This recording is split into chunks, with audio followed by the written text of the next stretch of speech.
Subscribe कीजिए असंग देव जी के YouTube चैनल को और नए नए वीडियो सबसे पहले देखने के लिए बेल आइकन को दबाना ना भूलें।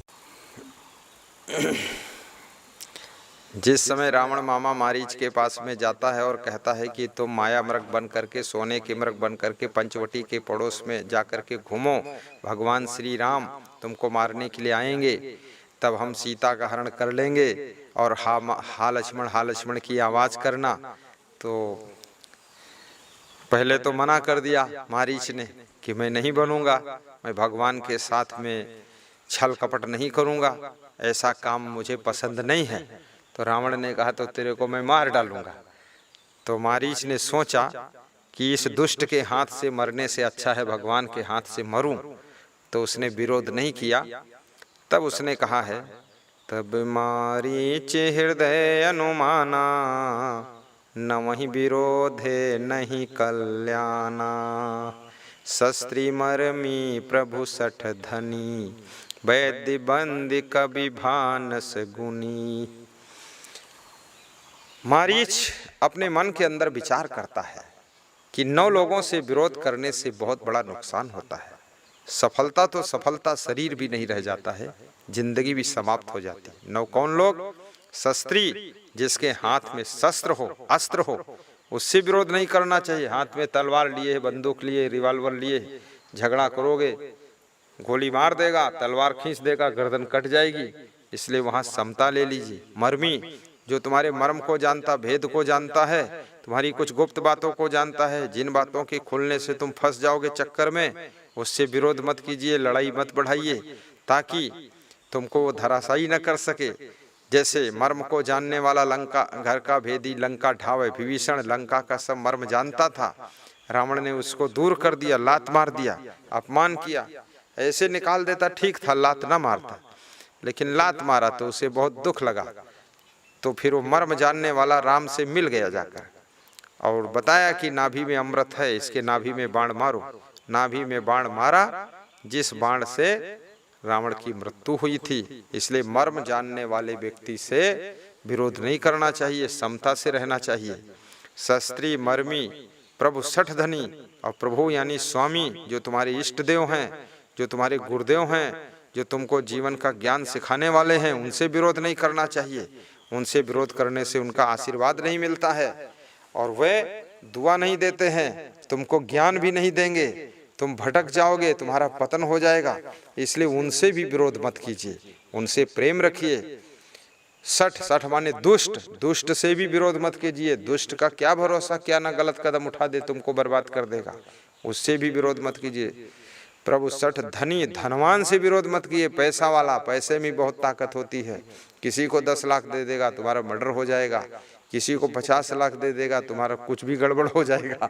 इसलिए धनवान से भी विरोध नहीं करना चाहिए, धनवान से गम खा लेना चाहिए। वैद्य बंद, वैद्य माने डॉक्टर, डॉक्टर से विरोध मत करो, नहीं तो कभी बीमार होगे। लड़ाई तो नहीं करेगा तुमसे, पर पॉइजन का इंजेक्शन दे देगा तो मर जाओगे। डॉक्टर से समता रखना चाहिए, न जाने कब उसकी जरूरत तुमको पड़ जाए।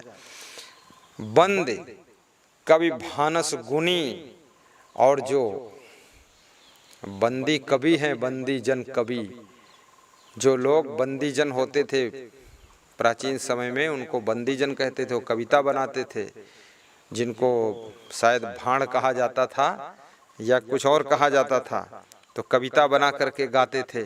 उनसे भी विरोध मत करो, नहीं तो तुम्हारे नाम से उल्टा कविता बनाकर गा देंगे, तुम्हारी बेइज्जती हो जाएगी, हंसी कर देंगे, मजाक मार देंगे। कवि वैद्य बंद, कवि भानस गुनी, भानस कहते हैं भंडारी को, जो भोजन बनाता है, रसोइया है, उससे झगड़ा लड़ाई मत करो, नहीं तो अच्छा भोजन नहीं बनाएगा, नाराज हो जाएगा, देर में लाएगा और मुंह फुला लेगा और बताएगा बीमार हूं, तो तुम्हें खाना नहीं मिलेगा। इसलिए इसलिए उससे भी झगड़ा झंझट मत करो, शांति रखो, समता रखो।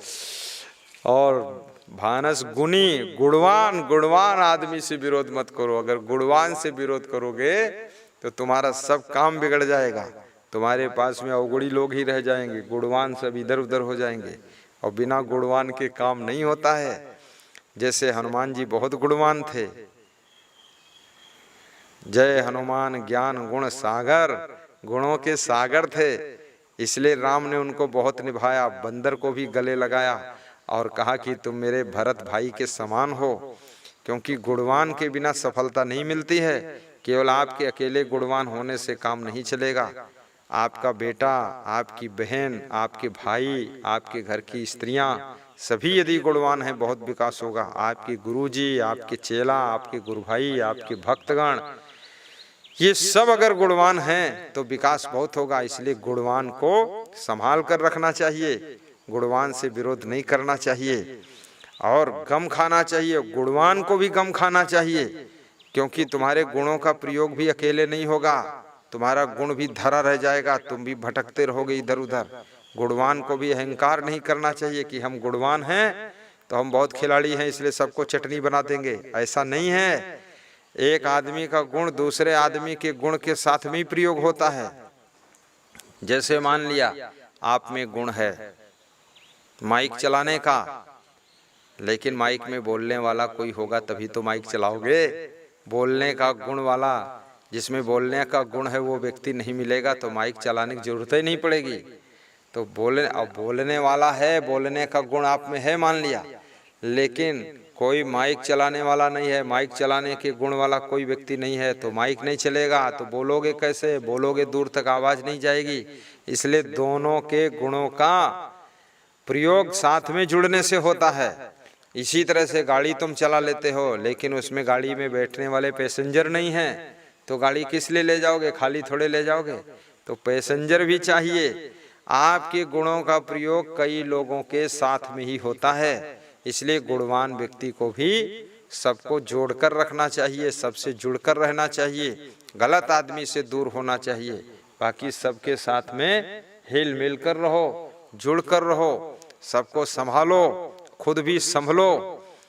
और गुणों का प्रयोग यदि करना है तो इतना याद रखना, आपको सहनशीलता रखनी पड़ेगी, गम खाना पड़ेगा। आप कितने ही गुणवान हो, सहनशीलता भी तो एक गुण है, खाली ऐसा नहीं है। ये गाड़ी चलाना कला है, लेकिन सहनशीलता गुण है।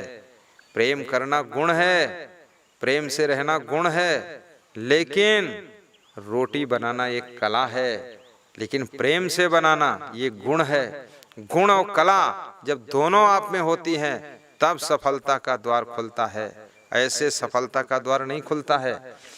कितने लोगों में गुण तो है लेकिन कला नहीं है, कला नहीं है। प्रेम का गुण है पर रोटी बनाने कला नहीं है, दाल चावल सब्जी बनाने कला नहीं है, गाड़ी चलाने कला नहीं, माइक चलाने कला नहीं, इलेक्ट्रिक सिस्टम संभालने कला नहीं है, प्रवचन देने कला नहीं है, भजन गाने कला नहीं है। गुण है, माइक चलाने का गुण है, मंच बनाने का गुण है, लेकिन कला नहीं है। तो कला के बिना गुण बेकार हो जाता है और गुण के बिना कला बेकार हो जाती है। इसलिए कला और गुण ये दोनों का संगम है, दोनों का साथ है। आप में जैसे आप दवा बेचते हैं दुकान पर, बढ़िया दवा बेच लेते हो, लेकिन दवा बनाने का गुण नहीं है तो दवा बेचोगे कैसे? इसलिए दवा बनाने का गुण जिसमें है उस आदमी से आपको जुड़ना पड़ेगा, और जिसमें दवा बनाने का गुण है उसमें बेचने की कला नहीं है। तो बनाने का गुण जिसमें है और बेचने की कला जिसमें, दोनों जब एक साथ जुड़ जाते हैं तो दोनों को सफलता मिल जाती है। इसलिए गुणवान को और कलाकार को जुड़ करके रहना चाहिए। और जिंदगी में हर गुण की आवश्यकता है, हर कला की आवश्यकता है, और हर कला हर गुण आप में नहीं है। तो इसलिए और लोग जो कलाकार हैं उनको जोड़ना पड़ेगा, और गुणवान लोग हैं उनको जोड़ना पड़ेगा। अगर उनको नहीं जोड़ पाओगे तो आप सफल नहीं हो सकते हैं। और सफलता गुणवान को भी चाहिए, कलाकार को भी चाहिए, सफलता हमको भी चाहिए, तुमको चाहिए, सबको चाहिए। सफलता की जरूरत सभी को है। ऐसा नहीं है कि तुम बोलते चले जाओ हमको नहीं जरूरत है, हमसे कोई मतलब नहीं है। ये तुम्हारी बात झूठी है, ये तुम्हारी बात जोश भरी, अहंकार भरी है, ये बात में दम नहीं है। सबको जरूरत है, खाने पीने की जरूरत है, सोने की जो गद्दा, रजाई, मच्छरदानी, साबुन, तेल, चंदन, चप्पल, जूता, चश्मा, सबको जरूरत है। चलने के लिए गाड़ी की जरूरत है, ठंडी में रजाई की जरूरत है, गर्मी में पंखा, कूलर, एसी की जरूरत है, बीमार होने पर दवाई की जरूरत है। जरूरतें सबको हैं। क्रोध में मत बोलो हमका कोई जरूरत नहीं, हमसे कोई मतलब नहीं, तुम जानो तुम्हारा काम जाने। अरे हम जानी हमारा काम जानी, लेकिन तुम जानो तुम्हारा काम जानी। सब अलग बिलग हो जाओगे, थलग हो जाओगे, तुम्हारे गुणों का प्रयोग नहीं होगा, कलाओं का प्रयोग नहीं होगा। खाने वाले नहीं होंगे तो रोटी बनाने की कला का प्रयोग किसके लिए करोगे, ये सोचो महाराज जी। और खाने वाले हैं, कोई रोटी बनाने की कला वाला नहीं है तो कोई बनाएगा नहीं, तो खाओगे क्या। इसलिए रोटी बनाने की कला जिनमें है उनको भी धन्यवाद दीजिए, और जो खाने आए उनको भी धन्यवाद दीजिए कि आपको भी बहुत बहुत धन्यवाद है जो हमारी कला का सदुपयोग हो गया आपके आने से। तो सभी का महत्व है, कलाकारों का भी, गुणवानों का भी। आपका जीवन मंगलमय हो। और मारीच ने रावण के आक्रामक स्वभाव को देखते हुए ऐसा निर्णय लिया था कि 9 लोगों से विरोध नहीं करना चाहिए। शस्त्री है, शस्त्र को धारण करने वाला, मर्म को जानने वाला, धनवान व्यक्ति, और प्रभु यानी स्वामी जो हमारे इष्ट देव गुरुदेव हैं उनसे, और 60 माने दुष्ट से, और कवि बंदियों से, और भंडारी से, और साथ में गुणवान से, और वैद्य यानी डॉक्टर से। ये 9 लोगों से विरोध करने से अपना विनाश होता है, कल्याण नहीं होता है। इसलिए विवेकवान को इनसे बच करके रहना चाहिए, तभी उनका उद्धार सुधार होगा, कल्याण होगा, और आप सुरक्षित रहेंगे, शांति की प्राप्ति होगी। बोलिए सद्गुरु भगवान की जय। चाणक्य से किसी भक्त ने पूछा है कि कैसे बोलना चाहिए। अभी बोलना कितना महत्वपूर्ण है, इस पर जरा विचार कर लीजिए। मनुष्य 2 साल की उम्र में बोलना सीख लेता है, लेकिन क्या बोलना है, कहाँ पर क्या बोलना है, किसके साथ कैसे बोलना है, और कब बोलना है कब नहीं बोलना है, इस बात को वो 100 साल की जिंदगी में भी नहीं सीख पाता है। यानी बोलना तो सीख गया 1.5 साल की उम्र में, 2 साल की उम्र में, 2.5 साल की उम्र में, लेकिन क्या बोलना, कब बोलना, कहाँ बोलना, कैसे बोलना, ये 100 साल की जिंदगी में सीख नहीं पाया। और जिसको बोलने की कला नहीं आई और बोलने का अंदाज नहीं आया, वो अपने बोलने के कारण ही झगड़ में फंसता रहेगा, उलझन में फंसता रहेगा, उल्टा पल्टा बोलता रहेगा, गाली गलौज करता रहेगा, निंदा बुराई में फंसा रहेगा। वाणी को तो अमृत वाणी कहा गया, लेकिन अमृत वाणी, सबकी वाणी अमृत वाणी नहीं होती है। बहुतों की वाणी तो निंदा से भरी वाणी है, किसी की वाणी जहर वाणी है, किसी की वाणी कपट वाणी है, किसी की वाणी तो छल से भरी हुई वाणी है, किसी की वाणी स्वार्थ भरी वाणी है। विभिन्न प्रकार की वाणी लोग बोलते हैं, लेकिन चाणक्य बोलने का तरीका सिखा रहे हैं। चाणक्य कहते हैं प्रिय वाक्य प्रदान है, सर्वे तुष्यंत जंतवा, तस्मात् देव वक्तव्यम बचने किम दरिद्रता। प्रिय वाक्य बोलने से सभी जीवों को संतुष्टि प्राप्त होती है, सुख प्राप्त होता है, शांति प्राप्त होती है, बड़ा आनंद आता है।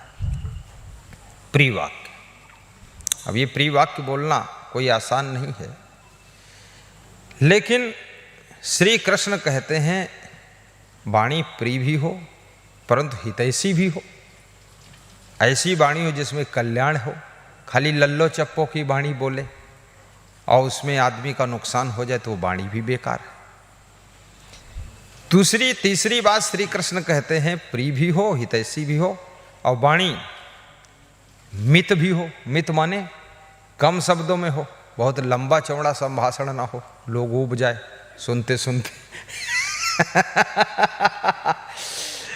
जो बात आप कम शब्दों में समझा सकते लोगों को, उस बात को समझाने के लिए बहुत लंबा आल बाल बांधने की क्या जरूरत है।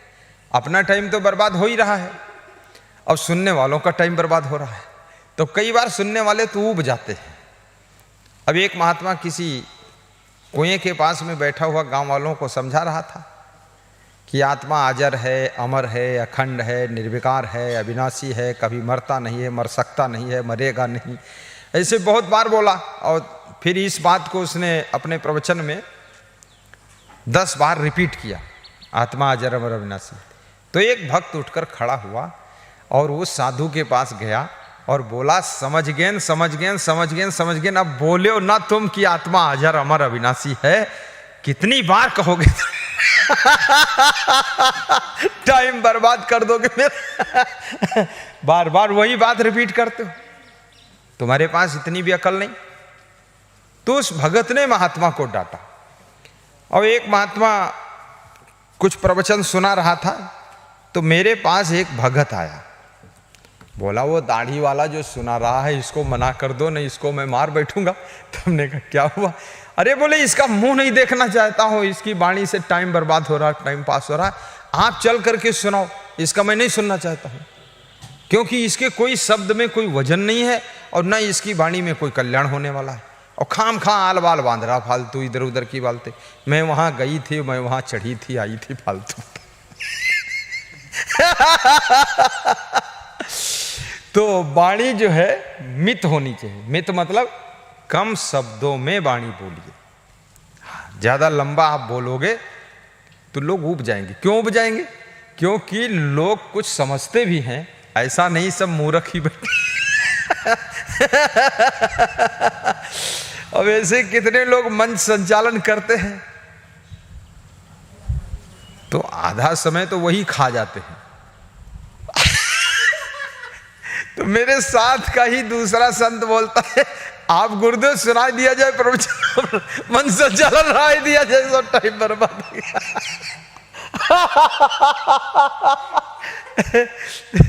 वो ऊब जाते लोग, क्योंकि अब टाइम 10 मिनट का टाइम था, उसमें वो 8 मिनट तो मन संचालन चल रहा। सीधे शॉर्टकट बोल दीजिए कि सब लोग शांति से बैठिए, मोबाइल ऑफ कर लीजिए और बातचीत बंद कर लीजिए। और मैं गुरुदेव से निवेदन करता हूँ कि अपने मीठे शब्दों के द्वारा सबके कल्याण के लिए कुछ संदेश देने की कृपा करें। बस हो गया, 1 मिनट का संचालन है, उसमें फालतू आल बाल बांध करके टाइम पास करना। तो कृष्ण कहते हैं कि वाणी मित भी हो। मित मतलब कम शब्दों में। अब कम शब्दों का अर्थ ये भी नहीं है कि बस कोई समझ भी ना पाए और तुमने कहा दिया हाँ तो सब ठीक है, प्रवचन चालू हो रहा। ये भी ठीक नहीं, थोड़ा उसको समझाना भी पड़ेगा। तो श्री कृष्ण कहते हैं, स्वाध्याया अभ्यसनम चैवांगमयम तपः उच्यते।